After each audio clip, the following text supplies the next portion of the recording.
Boston Marathon 5 years ago. Race never to be forgotten by America, not because someone set a record time, but because of the bombings there in Boston, April 2013, the bombings. John Cass wrote an editorial the day after the bombings. I don't save editorials very often. This one I saved. He said, in this world, there are two different types of people. There are types that talk, and there are the types that do.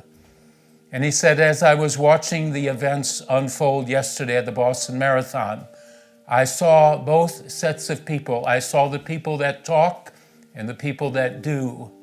And the people that were talk were the commentators, and they were going endlessly over the bombing and political ramifications and what this means for the country and all of that stuff. And John Cass said, as I was watching them talk in the background, I saw the other group of people, the people that do.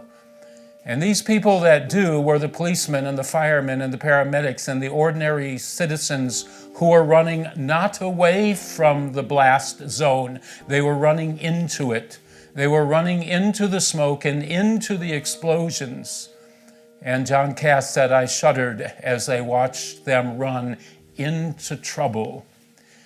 He said, I talked to many a policeman and many firemen, many a paramedic on that day, and they said they would have done the same thing. The people who talk, they talk. The people who do, they run into trouble. They run into suffering. That's what Jesus did.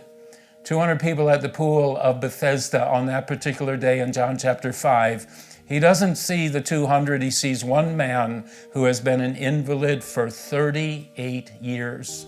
For 38 years, he's been trying to get into that water. No one ever helped him. And Jesus comes. He doesn't see the 199 others. He sees the one man who's the invalid. And he says to this suffering man, I have come on this day for you. Take up your bed and walk.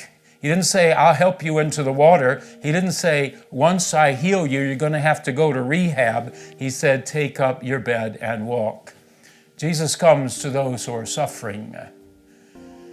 If you are suffering, Jesus will come to you. May there never be a moment you do not feel His presence, His peace, and His strength. If you are suffering, He will come running to you. In our Savior's name, amen.